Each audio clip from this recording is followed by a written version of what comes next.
महाराष्ट्राच्या इतिहासातील एक काळा अध्याय, स्वराज्याची राजधानी, मराठ्यांच्या अस्मितेचं प्रतीक, तो अभिद्ध रायगड दोनदा आगीच्या भक्ष्यस्थानी पडला।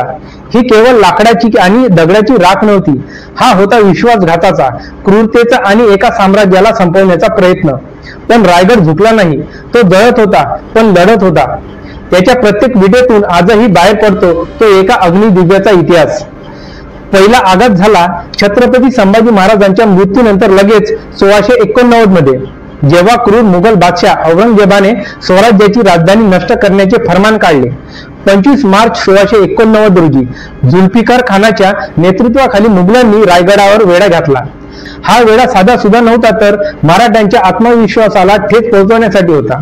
5 एप्रिल 1689 रोजी छत्रपती राजाराम महाराजांना रायगडावरून पायउतार व्हावे लागले, पण वेढा मात्र चालूच राहिला। याच काळात मुघलांच्या सततच्या हल्ल्यामुळे रायगड ताब्यात घेण्यासाठी मुघलांनी किल्ल्यावर तोफांचा मारा केला होता। त्यातून निघणाऱ्या आगीच्या गोळ्यांनी रायगडावर आग लागली आणि मुघलांच्या कट कारस्थानामुळे रायगडावर आगीची डोम उसळली। अक्षरशः सलग 12 दिवस हा भव्य किल्ला धगधगत होता। मराठ्यांच्या शौर्याचे अनेक दाखले, इतिहासाची अनेक पाने या आगीत भस्मसात झाली। स्वराज्याची अनेक महत्वाची कागदपत्रे, दस्तावेज अग्नीत स्वाहा झाले। ही केवळ एक आग नव्हती, हा मराठ्याच्या साम्राज्यावर केलेला तो एक भीषण हल्ला होता, जो रायगडाला नामशेष करण्याचा प्रयत्न करत होता। या अग्निकांडात रायगड पूर्ण नष्ट झाला नव्हता, रायगड अजूनही मजबूत उभा होता। पण रायगडाच्या नशिबी अजून एक अग्निकांड लिहिला होता। 1818 साली मराठा साम्राज्याची सत्ता नष्ट होत असताना इंग्रजांनी भारतावर आपले पाय मजबूत केले होते। 23 एप्रिल 1818 रोजी इंग्रज मेजर हॉल आपल्या सैन्यासह रायगडाजवळ पोहोचले। यानंतर जे घडले ते अधिकच भयानक होते। 4 मे 1818 रोजी इंग्रजांनी पुटल्याच्या डोंगरावरून रायगडावर तोफाचा इतकाच प्रचंड आणि भयानक मारा केला की संपूर्ण किल्ला पुन्हा एकदा आगीच्या विळख्यात सापडला। एका पाठोपाठ एक तोफगोळे किल्ल्यावर आदळत होते आणि छत्रपती शिवाजी महाराजांचा स्वतःचा राजवाडा, स्वराज्याच्या इतिहासाचा साक्षीदार असलेला तो वाडा आगीत पूर्णपणे उद्ध्वस्त झाला।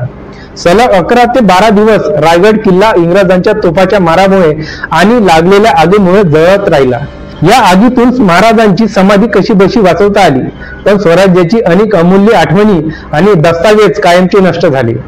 हा इंग्रजांनी केलेला केवळ एक विजय नव्हता, तर ते मराठ्यांच्या पराभवाचे आणि त्यांच्या अस्मितेच्या चिंधड्या उडवण्याचे क्रूर प्रदर्शन होते। रायगड 2 वेळा जळाला, दोनदा तो राखेतून उठला।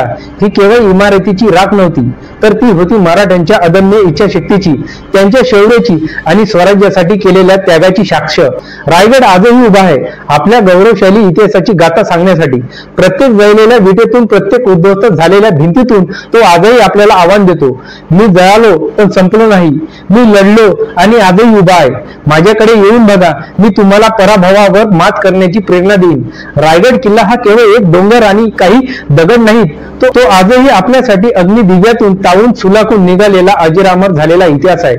आज छत्रपती शिवाजी महाराज आणि छत्रपती संभाजी महाराज यांचे भव्य दिव्य पुतळे उभे करण्याची गरज नाही, तर गरज आहे त्यांनी तयार केलेले आणि जपलेले किल्ले सुरक्षित ठेवून त्या किल्ल्यांना जीवनदान देण्याची। एक पुतळा उभा केला तर छत्रपती संभाजी महाराज आणि छत्रपती शिवाजी महाराज हे किती महान होते हे समजेल। पण त्यांनी उभे केलेले किल्ले सुरक्षित केले आणि त्या किल्ल्याची जपणूक केली तर छत्रपती शिवाजी महाराज आणि छत्रपती संभाजी महाराज यांचे कर्तृत्व आणि पराक्रम किती महान होता हे जगाला समजेल। हा व्हिडिओ आवडला असेल तर लाईक करा आणि आपल्या चॅनलला सबस्क्राईब करा। जय हिंद।